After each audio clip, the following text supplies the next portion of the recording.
મંતવ્ય ન્યૂઝ મનના દરવાજામાં પિંકલ ભટ્ટ તમારું સ્વાગત કરે છે. મનના દરવાજા એટલે કે શું? મન કેટલા છે? કદાચ અવચેતન મન, ચેતન મન આપણને એટલું જ ખબર છે. કાં ઇંગ્લિશમાં જોઈએ તો સબકોન્શિયસ અથવા તો કોન્શિયસ. પણ આ સિવાય પણ અનકોન્શિયસ માઇન્ડ પણ છે આપણું. કદાચ આ અનકોન્શિયસ માઇન્ડ એટલે શું? અનકોન્શિયસ માઇન્ડ એટલે કે એક એવી અવસ્થા કે જે અવસ્થાની અંદર આપણા પોતાની ઘણી બધી એવી ભાવનાત્મક લાગણીઓ પડેલી છે કે જે લાગણીઓને આપણને કોન્શિયસ લેવલ ઉપર એટલે કે જાગૃત અવસ્થા ઉપર યાદ જ નથી. અને આપણે કેવી રીતે એના ઉપર વર્તમાનમાં કામ કરીએ છીએ એ આપણને ખબર જ નથી. કોઈ પણ એક મૂવી લખાય છે ને, તો એ મૂવીની પ્રોપર સ્ક્રિપ્ટ હોય છે, એમાં સુધારો વધારો થાય છે. એવી જ રીતે આપણે આપણા પોતાના જીવનમાં જે રોજિંદા જીવીએ છીએ ને, એ પણ એક સ્ક્રિપ્ટ છે. કઈ સ્ક્રિપ્ટ? આપણા અનકોન્શિયસ માઇન્ડમાં પડી છે. આપણા અનકોન્શિયસ માઇન્ડમાં કઈ સ્ક્રિપ્ટ પડી છે? જે આપણા ભૂતકાળના અનુભવો છે એ. પ્રોફેસર વિલિયમ જેમ્સ છે, જેમનું એક રિસર્ચ છે.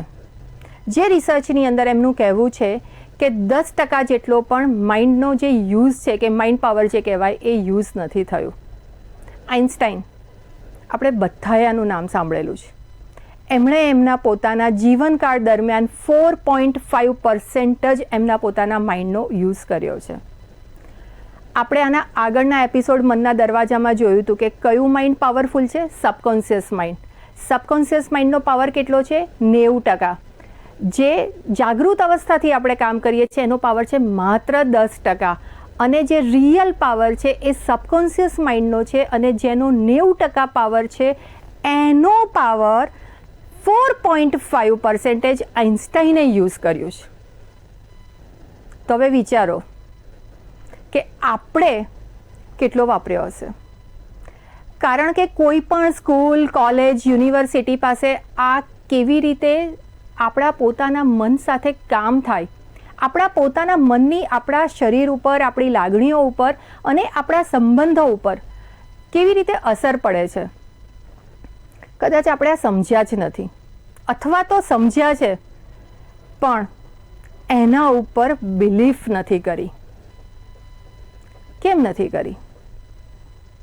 કારણ કે આપણે આપણા પોતાના મા બાપને આપણી આજુબાજુના વર્તુળમાં અથવા તો આપણા સરાઉન્ડિંગ સમાજની એક સિસ્ટમનો એક ભાગ છીએ, અને જે રીતે ચાલે છે એ રીતે ચાલવા દીધું છે.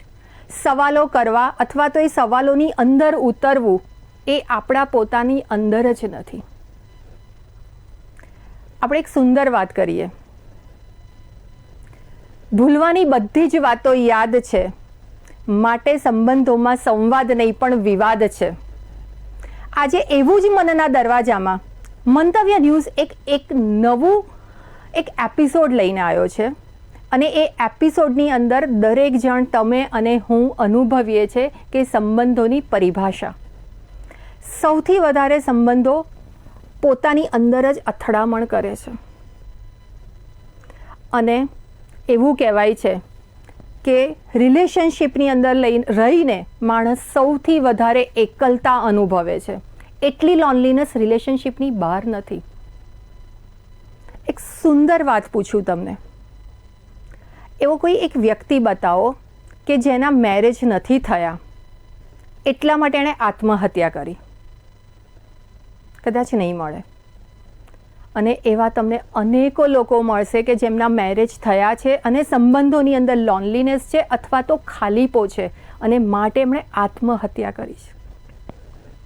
આવો જ એક કેસ સ્ટડી છે આપણી જોડે કે જે સંબંધોની અંદર ખોખલું છે અને વ્યક્તિ પોતે પોતાની જ અંદર તૂટી રહ્યું છે. પણ થેરાપી જોડે જવું જોઈએ. થેરાપિસ્ટ શા માટે જરૂરી છે? ક્લિનિકલ હિપ્નોસિસ કેવી રીતે કામ કરે છે? આપણા પોતાના મનની અંદર કેમ જવું જોઈએ? એ બધાના જવાબો આપણને આગળ આ કેસ સ્ટડીમાં મળશે.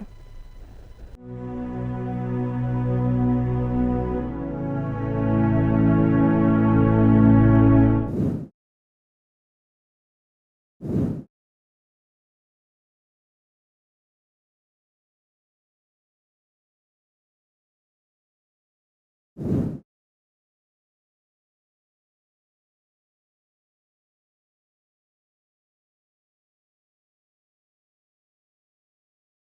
છો? મજામાં? બસ. આજે અહીંયા આવવું પડ્યું, કંઈ એવો મેજર પ્રોબ્લેમ? હા, પ્રોબ્લેમ એકચ્યુઅલી છે એવી મને પોતાને નહોતી ખબર. મને મારા સન થ્રુ કે ભાઈ આ પણ એક પ્રોબ્લેમ કહેવાય અને મમ્મી તારે તારા માટે કંઈક કરવું જોઈએ. આ પણ એટલે કયો પ્રોબ્લેમ? હું બહુ ડાઉન ફીલ કરું છું. મને એવું થાય છે ડાઉન ફીલ કરવાનું રીઝન? મારા હસબન્ડ સાથે રિલેશન સારા નથી. રિલેશનશિપ ઇસ્યુ છે. જ્યારે મારે રિએક્ટ કરવું હોય, જ્યારે બોલવું હોય ત્યારે હું બોલી નથી શકતી. કેટલા વખતથી પ્રોબ્લેમ છે? મને પ્રોબ્લેમ તો 5-6 વર્ષથી છે. ઓકે. પણ રિસન્ટલી બધા એવા ઇન્સિડન્ટ્સ લાઈફમાં બન્યા છે કે એવું થાય છે કે હું ક્યાંક ભાગી જાઉં, ક્યાંક જતી રહું, પણ ક્યાં જવું મને ખબર નથી પડતી. હું ટોટલી બ્લેન્ક થઈ ગઈ છું અને મને એની અસર મારા બોડી ઉપર બી થઈ રહી છે. ફિઝિકલ મને તબિયત મારી સારી નથી રહેતી. ફિઝિકલી પ્રોબ્લેમ્સ થવા માંડ્યા છે. ભૂલી જાઉં છું, કંઈ કરવાની ઈચ્છા નથી થતી. કંઈ હોય તો એમ થાય કે નથી કરવું, ક્યાંય જવું નથી, કોઈને મળવાની ઈચ્છા નથી થતી. આ પ્રોબ્લેમ કહેવાય એવું તમને કઈ રીતે લાગ્યું? મને મારા સને મને કીધું કે મમ્મી આવું તને થાય છે તો તારે સેશન્સ લેવા જોઈએ, થેરપી લેવી જોઈએ, તારે થેરપીની જરૂર છે. પણ શરૂઆતમાં હું એગ્રી ના થઈ. એઝ યુઝ્યુઅલ કે આપણી જનરેશન જે છે, મારી જનરેશન જે, એમાં એગ્રી ન થઈ શકે કે આવું પણ હોઈ શકે એમ. પણ મારા સને મને સમજાવ્યું કે ના મમ્મી, એ જરૂરી છે અને એ કોઈ બીમારી નથી, પણ તને જે થાય છે તો એમાંથી બહાર આવવા માટે એ તને હેલ્પ કરશે. તારા હેલ્થ માટે એ વસ્તુ જરૂરી છે. આ કઈ થેરાપી છે તમને ખબર છે? તમારા દીકરાએ જોડે વાત થઈ છે ખરી કે કયા થેરાપી, કયા સેશન માટે તમે આવ્યા છો? ના, મને કોઈ આઈડિયા નથી. પણ હું એક આશા સાથે આવી છું કે તમારી સાથે વાતચીત કરવાથી અને એમાંથી મને કંઈક રસ્તો મળશે, મને કંઈક નવી દિશા મારી લાઈફની, મારા જિંદગીમાં મારે શું કરવું એની મને ખબર પડશે. કે હું જે વાદળોમાં અટવાયેલી છું એમાંથી મને કંઈક રસ્તો મળશે એમ. આજે થેરાપી માટે તમે લઈને આવ્યા છો તમારા મમ્મી, તમને આ ખ્યાલ છે ખરી કે કઈ થેરાપી છે, આ શું છે વર્ક? એટલે મેં તમારો રેફરન્સ ગૂગલ ઉપરથી જોયો હતો અને હું અને આજની જનરેશન અમે વિચારીએ છીએ કે થેરાપી એક બહુ સારી વસ્તુ છે અને લોકો બહુ ખરાબ રીતે જોતા હોય છે કે અગર આ માણસ થેરાપી લેવા જાય છે તો એને કોઈ પ્રોબ્લેમ હશે. એટલે ક્યારનો મારી મમ્મીને કહેતો હતો કે થેરાપી લેવું કોઈ ખરાબ વાત નથી. થેરાપીથી એક સારી જિંદગી મળી શકે છે અને મને એકદમ ડિટેલમાં નથી ખબર, પણ હા, કે થેરાપીથી એક નવું જીવન મળી શકે છે, એટલું મને ખબર છે. થેરાપી એટલા માટે લેવાની જરૂર છે કારણ કે થેરાપી એ આપણે આપણા પોતાને શું જોઈએ છે વધારે સારી રીતે સમજી શકીએ છીએ અને આપણે આપણા પોતાના પ્રોબ્લેમને એક અલગ નજરિયાથી જોઈ શકીએ છીએ. કારણ કે સ્કૂલમાં છે ને આપણે લઘુકોણ શીખ્યા છે, ગુરુકોણ શીખ્યા છે, કાટકોણ શીખ્યા છે, પણ જીવનનો દ્રષ્ટિકોણ શીખવા માટે બહુ જરૂરી છે કે આપણે થેરાપી સુધી પહોંચીએ. અને થેરાપી એટલે કે આપણે જ આપણા પોતાની અંદર જવાનું હોય છે. અને તમે જે કીધું કે રિલેશનશિપ ઇશ્યુ, હવે રિલેશનશિપ ઇશ્યુ એ એટલો મોટો ઇશ્યુ છે કે એ પ્રોબ્લેમ માત્ર આની ઇફેક્ટ ખાલી તમારા હસબન્ડ સાથે નહીં રહેતી હોય, એની તમારા પોતાના શરીર ઉપર તો કીધી, પણ બીજા બધા સંબંધોમાં પણ આની અસર આવતી હશે. સોશિયલ સર્કલ ઉપર પણ આની અસર આવતી હશે. આવે છે? આવે છે, બિલકુલ. શું થાય છે એનાથી? કોની સાથે તમારા સંબંધો કઈ રીતે એની અસર પડે છે? એ તમે કીધું એટલે મને ધ્યાનમાં આવ્યું કે મારી આસપાસની દરેક વ્યક્તિ, કે મારા ફ્રેન્ડ્સ છે, ફેમિલી છે, બ્રધર છે, પેરેન્ટ્સ છે, એમ બધા સાથે આજે અત્યારે હું વિચારું છું તો એવું લાગે મને કે ક્યાંક કંઈક મને એવું લાગે છે કે મને કોઈ સમજી નથી શકતું.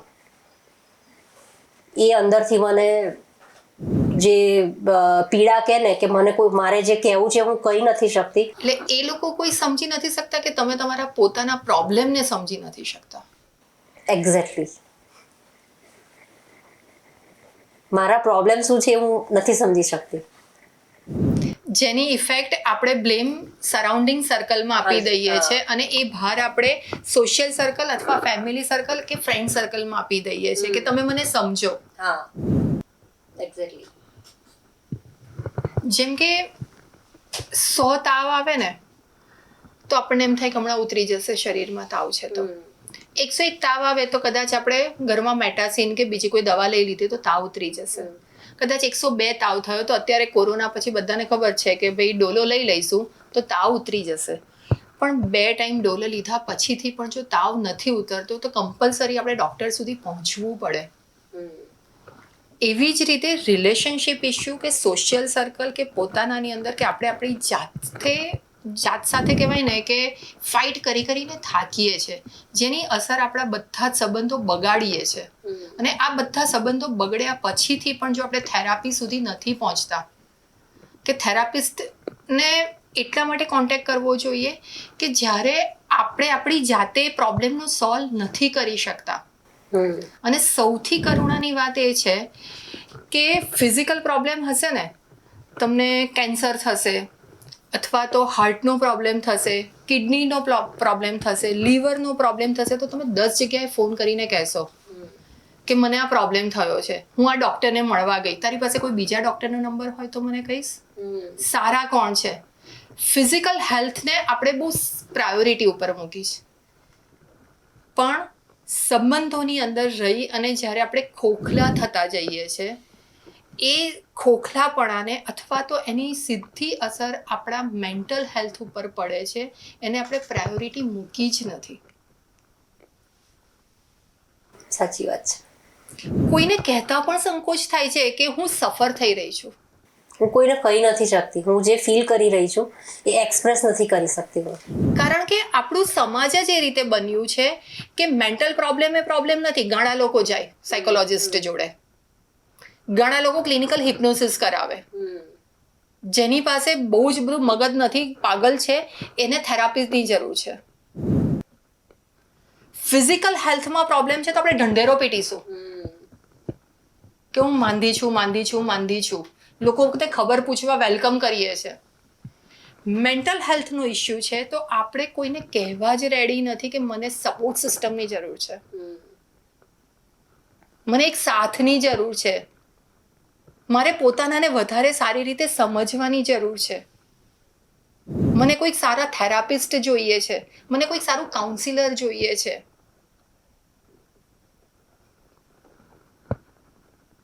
એટલે સૌથી પહેલા આ ફ્રેમમાંથી નીકળી જાઓ કે કાઉન્સિલિંગ લેવું, ક્લિનિકલ હિપ્નોસિસ કે થેરાપી માટે જવું એ કોઈ પ્રોબ્લેમ નથી. પોતાને સારી રીતે સમજવા અને જિંદગીની એક નવી શરૂઆત કરવા માટે જરૂરી એક પાર્ટ છે. બરાબર. તમારે તમારા દીકરાને બી થેન્ક યુ કહેવું જોઈએ કે એટલીસ્ટ તમને અહીંયા સુધી તો લઈને આવ્યા અને આજની યંગ જનરેશન સમજે છે. ઇનફેક્ટ ઘણી બધી વસ્તુ એવી છે, વાતો એવી છે કે એના તરફથી હું શીખી છું. જે એમ થાય કે આજે મારો દીકરો મને શીખવાડી રહ્યો છે કે મમ્મા આવું કરવું જોઈએ એમ. ત્યારે એમ થાય કે આ બધું આ ક્યાંથી શીખ્યો, પણ આજની જનરેશન ખરેખર એની માટે રેડી છે. આજની જનરેશન ઓપન છે, સ્વીકારે છે, પ્રેક્ટિકલ છે. એ સંબંધોમાં રહીને ગુંગળાવા નથી માંગતી. બરાબર. એ સંબંધોની અંદર ગુંગળાવા નથી ઈચ્છતી. અને કદાચ આજની જનરેશન આટલું સ્વીકારે છે અથવા તો એક્સેપ્ટ કરે છે કે ગુંગળાવા નથી માંગતી, અથવા તો આપણે નવી જનરેશનને જે બ્લેમ પણ કરીએ છીએ ને એનું રીઝન પણ એ છે કે આ જે તમારી ને મારી ઉંમરની જે જનરેશન છે ને એ જનરેશને એટલું બધું સફોકેશન ભોગવ્યું છે અને એ સફોકેશન એમના બાળકોએ જોયું છે. અને મને એવું લાગે છે કે અમુક વસ્તુ હું સ્વીકારી નથી શકતી કે આ આમ છે તો છે, એ વસ્તુ જે મારે સ્વીકારવું જોઈએ એ હું નથી સ્વીકારી શકતી એવું લાગી રહ્યું છે મને. કયા રીઝનથી? એક્સેપ્ટન્સ જે કહેવાય કે આ વસ્તુ મારી લાઈફમાં પહેલેથી જે વિચાર્યું ધારણાઓ પ્રમાણે કે હું આવી લાઈફ જીવીશ કે મારી લાઈફમાં આવું હશે, પણ એ પ્રમાણે કશું જ થયું નહીં. કેવું હોવું જોઈએ તમારી લાઈફમાં? મારે બહુ સિમ્પલ લાઈફ જોઈતી હતી. સિમ્પલ એટલે સિમ્પલ એટલે સિમ્પલની ડેફિનેશન્સ દરેક વ્યક્તિ માટે દરેકની અલગ અલગ હોઈ શકે છે. તમારા માટે સિમ્પલની ડેફિનેશન્સ મારા માટે એક પ્રેમાળ હસબન્ડ, કે બીજું કોઈ મારે કોઈ એવા એક્સપેક્ટેશન નથી એની પાસેથી, પણ એટલીસ્ટ અપમાન ના કરે. માન ના આપો તો કંઈ નહીં, પણ તમે અપમાન તો ના કરો. તમે પ્રેમાળ હસબન્ડ એટલે રોજ પ્રેમથી વાતો કરે, રોજ તો રોમાન્ટિક લાઈફ પોસિબલ નહીં. નથી. નહીં, પણ એક રિસ્પેક્ટ હોય કે દરેક રિલેશનશિપમાં એક કહેવાય કે એક રિસ્પેક્ટ હોવું જોઈએ એકબીજા માટે, જે હું નથી ફીલ કરતી. આ જે તમે ફીલ નથી કરતા કે આ રિસ્પેક્ટ તમારી પાસે તમારા હસબન્ડનું જે તમને મળવું જોઈએ એ નથી મળતું, આ પહેલાં તમે ક્યારે ફીલ કર્યું હતું કે તમને રિસ્પેક્ટ નથી મળ્યું? કારણ કે હંમેશા મારું એવું માનવું છે, અને મારું નહીં, ક્લિનિકલ હિપ્નોસિસમાં સ્પિરિચ્યુઅલ એવું કહે છે કે માણસનો સમય બદલાય, સંજોગો બદલાય, પરિસ્થિતિ બદલાય, એક્સપિરિયન્સ સેમ કરાવે, જે સમજવાનું છે નહીં સમજે તો. આપણા દરેક વ્યક્તિનું સમાજનું જે એક બંધારણ છે ને, એમાં એવું છે કે બધો ભાર આપણે પતિ ઉપર અથવા તો પત્ની ઉપર આપી દીધેલો છે કે મારી બધી જ લાગણીઓને મારા પતિએ તો સમજવી જ પડશે. આપણે ભલે આપણી લાગણી ના સમજતા હોઈએ, સેમ પત્નીએ બી બધો ભાર એના ઉપર. તો આ જે તમને રિસ્પેક્ટ ફીલ થવું જોઈએ કે જે પ્રેમાળ મારો પતિ હોવો જોઈએ અને જે મને એક રિસ્પેક્ટ મળવું જોઈએ, તો આ પ્રેમ તમને મેરેજ પહેલાં ક્યારે ફર્સ્ટ ટાઈમ ફીલ થયું કે તમને રિસ્પેક્ટ નથી મળતું? સ્કૂલ લાઈફ, કોલેજ લાઈફ, પિયરમાં? એવું અત્યારે તો યાદ નથી આવી રહ્યું મને. પણ બંધ કરો, ચશ્મા છે જ અહીંયા મૂકી દો, આંખ બંધ, બ્રીધિંગ ડીપર, શોલ્ડર ફ્રી, શ્વાસ વધુ ઊંડો, 3 વખત મોંથી ઉચ્છ્વાસને બહાર કાઢો.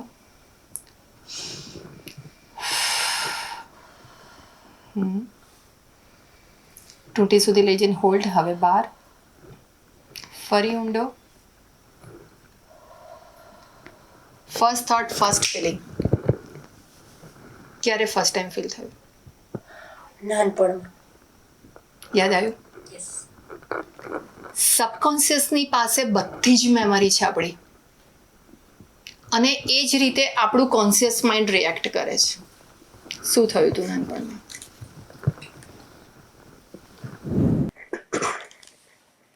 નાનપણમાં હું મારા ભાઈ બહેનોમાં હું મોટી છું, એટલે પહેલેથી એવું કહેવામાં આવ્યું છે કે તું મોટી છે, તારી બધી જવાબદારી છે, તારે 2 ભાઈઓનું ધ્યાન રાખવાનું, તું એક આઈડિયલ સિચ્યુએશનમાં જ ઓલવેઝ હોવી જોઈએ.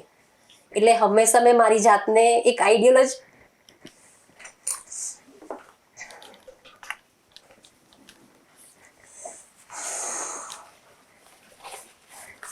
રડી લો. આંસુનું વજન નથી પણ બહુ હલકું થઈ જવાશે.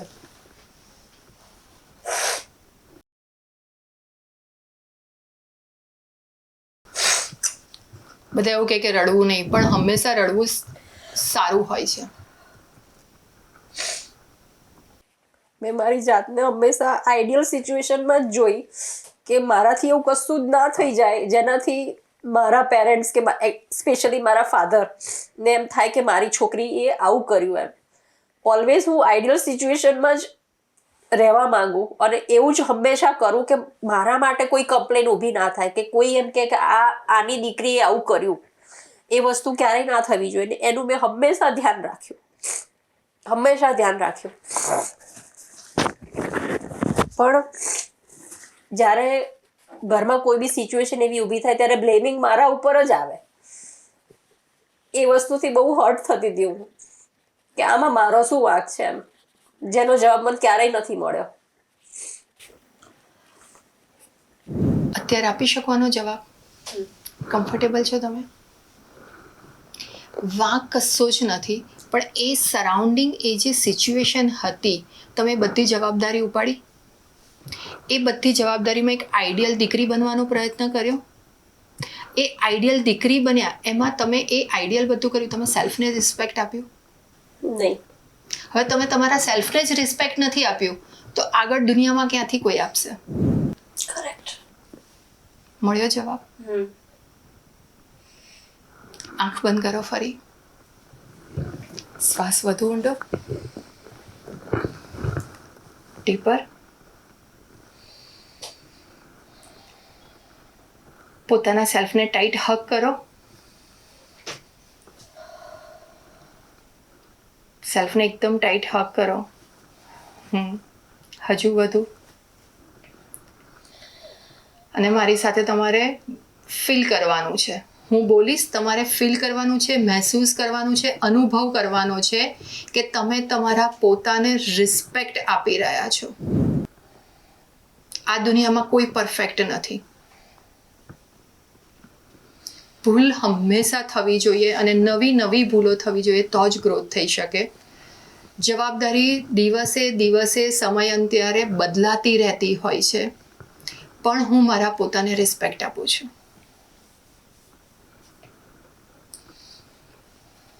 પોતાને રિસ્પેક્ટ આપવાનું છે. જે તમે રિસ્પેક્ટ તમારા પતિ પાસેથી સૌથી પહેલા, એ જે ભાર છે જેના માટે તમે બહુ તરસી રહ્યા છો, જે અત્યારે ખોખલા થઈ રહ્યા છો, જે રિસ્પેક્ટ તમે ડિઝર્વ કરો છો, એ રિસ્પેક્ટ તમે તમારા સેલ્ફને આપો. ઊંડો શ્વાસ અને 3 વખત ઉચ્છ્વાસ બહાર કાઢો. અને ઉચ્છ્વાસ બહાર કાઢતી વખતે ફીલ કરો કે તમારી અંદર દબાઈ રહેલી ગુસ્સો, તમારી અંદર દબાઈ રહેલું ડિસરિસ્પેક્ટ, જે તમને અપમાન ફીલ થાય છે, જે તમારા અંદર દબાઈ રહેલી નેગેટિવ ફિલિંગ્સ ઉચ્છ્વાસ દ્વારા બહાર નીકળી રહી છે.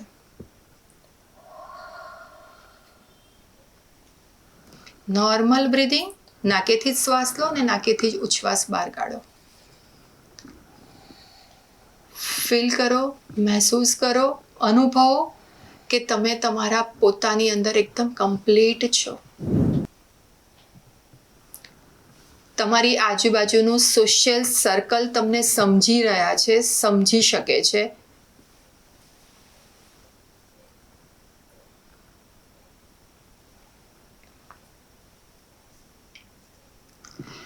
તમારા શરીર ઉપર જ્યાં જ્યાં ફિલિંગ્સે ડિસ્ટર્બ કર્યું હોય એ દરેક જગ્યાના પાર્ટને ફીલ કરો, મહેસૂસ કરો, અનુભવો અને એને કહો કે હું મારા પોતાના શરીરને પણ ખૂબ પ્રેમ કરું છું અને ખૂબ રિસ્પેક્ટ આપું છું. ફીલ કરો, મહેસૂસ કરો, અનુભવ કરો. પોતાના બોડીના દરેક પાર્ટને કહો કે હું તને ખૂબ પ્રેમ કરું છું અને હું તને ખૂબ રિસ્પેક્ટ આપું છું.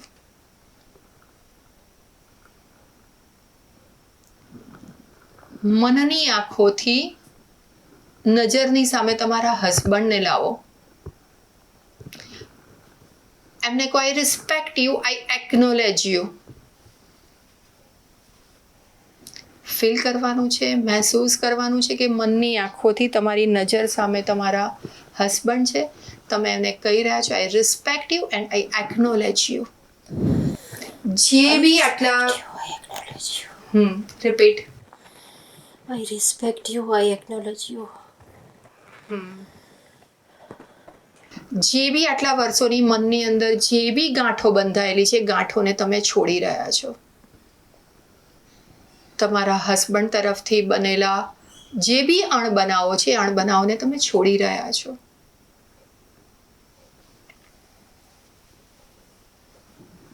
લેટિંગ ગો, જવા દો. પોતાનાને પણ માફ કરો અને હસબન્ડને પણ માફ કરો.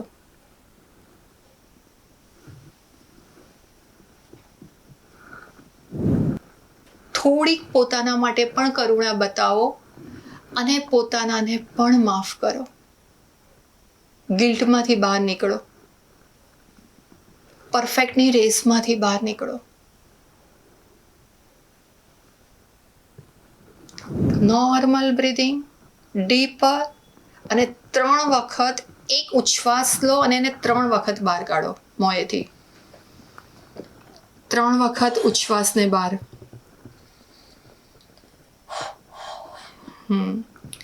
Breathing normal, relax. આંખ ખોલી. ફીલ કેવું થાય છે? એકદમ હલકી ફીલ કરું છું મારી જાત. બેટર.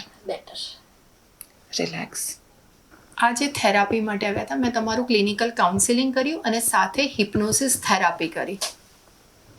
આનાથી બેટર લાગે તો આગળના આપણે નેક્સ્ટ સેશનમાં આનાથી વધારે ડીપર ટ્રાન્સ લેવલ ઉપર પણ વર્ક કરીશું. પણ અવેરનેસ તમને આવી ગઈ છે કે આ માંગણી કર્યા વગર આ માંગણી લાવવી જરૂરી છે.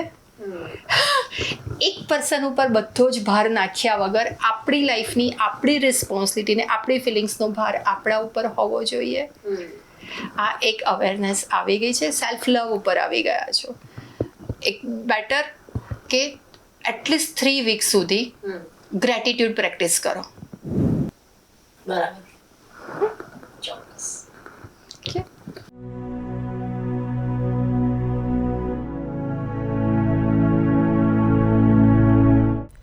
એક હોસ્પિટલની બહાર બહુ જ સુંદર વાક્ય લખેલું હતું કે અહીંયા માણસને કરડ્યો છે અને એ આજ સુધી સાજો નથી થયો. વીંછી કરડે છે ને તો 2 દિવસમાં માણસ સાજો થઈ જાય છે. એક્સિડન્ટ થાય છે ને તો માણસ કદાચ 3 વીક કે 4 વીકમાં ઊભો થઈ જાય છે. તાવ આવે છે કે બીજી કોઈ કદાચ મેજર બીમારી થાય છે તો 2 મહિને કે 3 મહિને પણ માણસ ઊભો થઈ જાય છે. પણ માણસને કરડે, શું એ વાતમાં માલ છે? તો છે હા. જ્યારે આપણે કોઈ શબ્દ ભલે નિર્જીવ છે, એની અંદર જીવ નથી, પણ જ્યારે એ નિર્જીવ શબ્દોને આપણે બોલીએ છીએ અને આપણા જ લોકોને બોલીએ છીએ ત્યારે એમાં જીવ પરોવાય છે. અને એ જે જીવ પરોવાય છે અને જ્યારે આપણે એ શબ્દો આપીએ છીએ ત્યારે એ શબ્દોના ઘાથી આ જીવન સુધી માણસ નીકળી નથી શકતો. તો મંતવ્ય ન્યૂઝ આ મનના દરવાજાની અંદર તમારા જે એ શ્વાસની અંદર જે શબ્દો ઘૂસી ગયા છે અને શબ્દોના જે ઘા છે અને જે ઘામાં તમે તમારા પોતાની જ અંદર એક ખોખલું જીવન જીવો છો, એમાં પ્રાણ પૂરવાનું કામ કરે છે. ફરી નવા કોઈક એપિસોડ સાથે મંતવ્ય ન્યૂઝ મનના દરવાજા સાથે એક નવા જે સંબંધોની પરિભાષા સાથે એક એવો શો કે જે આપણા જ પોતાના મનની અંદર આપણે ઉતરીએ છીએ અને આપણે જ આપણા પોતાનાને સમજવાનો પ્રયત્ન કરીએ છીએ. ઇન્સ્ટાગ્રામ ઉપર, ફેસબુક ઉપર, યુટ્યુબ ઉપર, મેલ દ્વારા અને આ રહ્યું અમારું સરનામું કે જે સરનામા દ્વારા તમે અમારો કોન્ટેક્ટ કરી શકો છો મંતવ્ય ન્યૂઝ મનના દરવાજામાં.